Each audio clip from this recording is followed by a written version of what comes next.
Imagine this. Every 2 weeks, you walk past a bank. And every 2 weeks, you stop at the door, hand the teller about $137, and say, "Please hold this for me until next April. No interest, no questions." You would never do that. Nobody would. It's an obviously bad deal. But that is exactly what 70% of Americans did last year. The average tax refund in 2026 was $3,676. That is your money, money you earned, money the government held on to for an average of 9 months, with zero interest paid. And we have all been trained to celebrate when we finally get it back.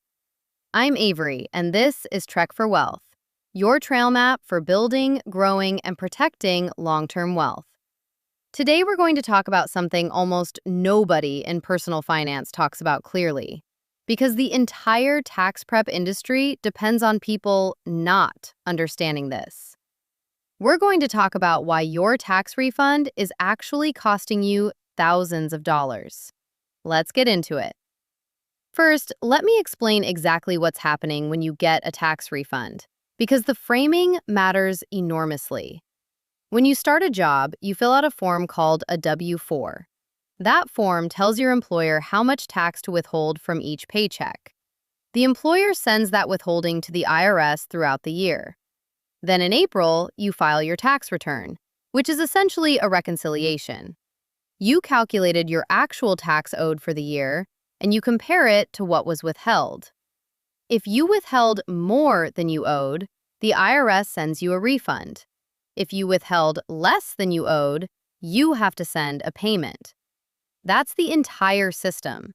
A refund is not a bonus from the government. It is not a reward for filing your taxes correctly. It is not free money. It is the IRS returning your own overpayment with no interest, months after you earned it. And the numbers are massive. The IRS is on track to issue more than $240 billion in refunds in 2026. That is $250 billion of American workers' money that the federal government held interest-free for an entire year. Now, why does this happen?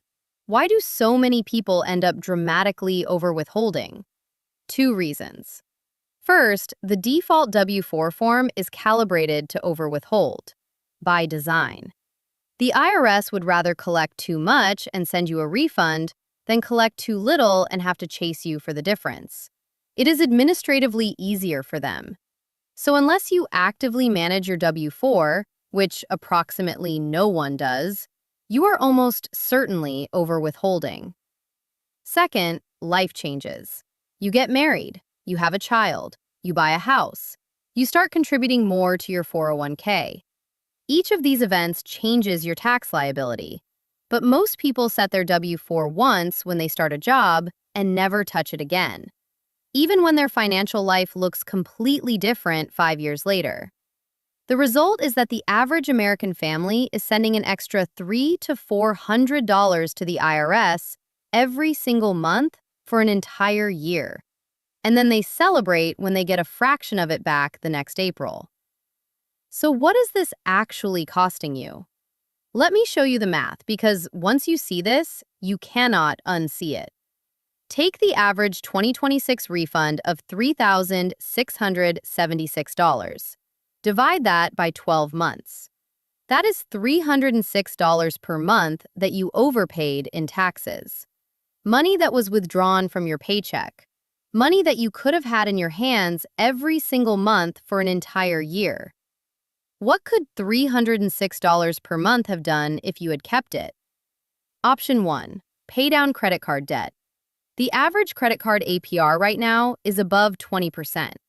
If you had used that $306 every month to pay down a $5,000 credit card balance, you would have eliminated the balance in 18 months and saved over $1,000 in interest. Instead, you let it sit at the IRS earning 0, while your credit card debt grew at 20%. Option 2, invest it in your Roth IRA. If you had invested $306 per month into a low-cost S&P 500 index fund, and the market returned its historical average of about 7%, after just 5 years, that $18,360 in contributions would be worth roughly $22,000. Tax-free growth, accessible at retirement. Option 3. Build an emergency fund. $306 per month into a high-yield savings account at 4% interest. After 1 year, you would have over $3,700 saved up, and you would have earned about $70 in interest. Instead, you gave the same money to the IRS and earned exactly $0 in interest. Option 4, the most damaging one. Keep using credit cards because you do not have access to your own money. Many Americans run up credit card balances throughout the year, paying 20% interest, while simultaneously over-withholding from their paychecks. That is the textbook definition of bad financial mechanics. You are paying 20% to borrow money while loaning the government your money at 0%. A family that over-withholds by $4,000 per year and carries credit card debt is effectively losing about $800 in lost interest annually. Over a 30-year career, that is over $60,000 of opportunity cost, just from how their W-4 is configured. Okay, so the diagnosis is clear. Now let's talk about the cure, because this is fixable. Today, with about 30 minutes of work. Wealth Move 1. Calculate your actual withholding. Get out your most recent pay stub. Look at the line that says Federal Income Tax Withheld. Multiply that number by the number of pay periods in a year. 26 if you are paid biweekly, 24 if you are paid semi-monthly, 12 if you are paid monthly. That is your annualized federal withholding. Then compare it to your most recent tax bill. If you filed your 2024 tax return and owed $5,000 total in federal tax, and you withheld $8,000, you over-withheld by $3,000. That is the number you want to eliminate. Wealth Move 2. Use the IRS Tax Withholding Estimator. The IRS actually provides a free official tool for this, and it takes about 12 minutes to use. You will enter your filing status, income, dependents, and any deductions you typically claim. The tool will tell you exactly how much should be withheld from each paycheck for the rest of the year to get you as close as possible to a zero refund. A zero refund is the goal, not a refund of $0 because you cheated. A refund of $0 because you correctly withheld exactly what you owed. The math is right. The money stayed in your account where it belongs. Wealth Move 3. Update your W-4 with HR. Once you know how much to adjust, ask your HR department for a new W-4 form, or update it through your employer's online portal. Most HR systems let you do this in 5 minutes.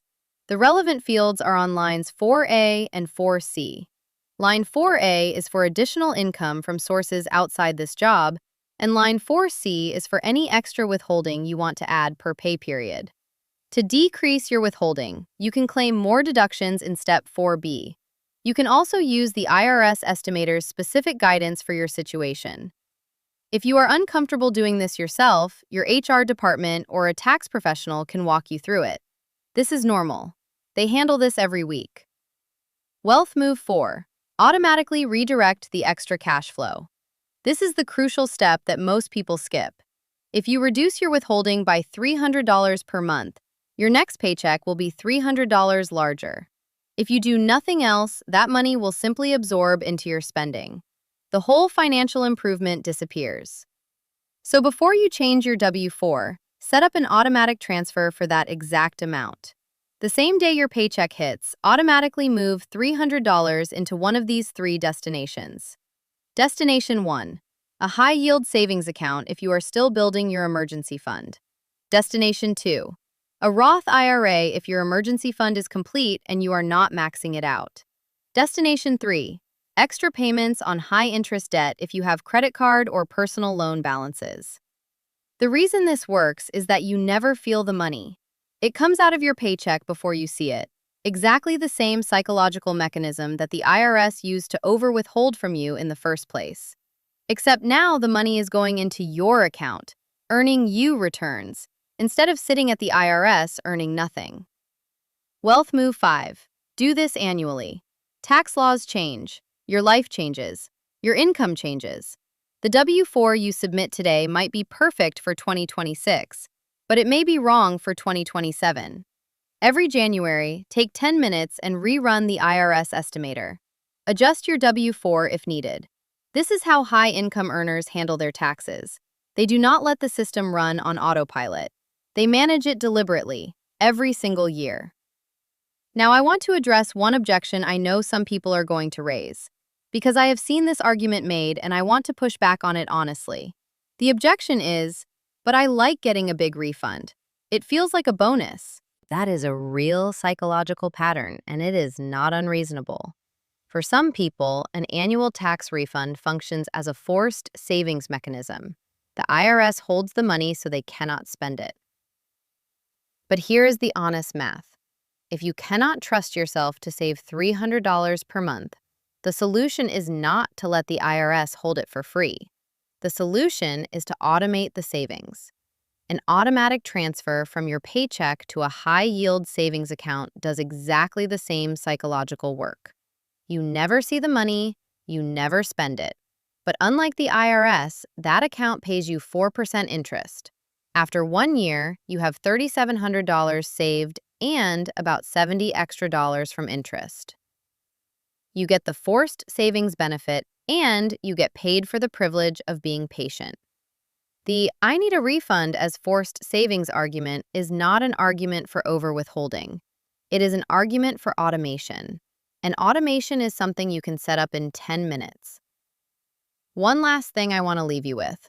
46% of American filers say they are relying on their tax refund this year. They have planned how to spend it. They are counting on it. That is heartbreaking math because that money was always theirs. It just sat at the IRS for a year, earning nothing, while many of those same households carried credit card debt at 20%. You earned that money. It belongs in your accounts, earning you returns every single month of the year. Preparing without predicting, always. If this kind of practical, math-grounded financial education is what you've been looking for, subscribe to Trek for Wealth. We go deep on the moves the financial industry would rather you not know about. Your trail map for building, growing, and protecting long-term wealth.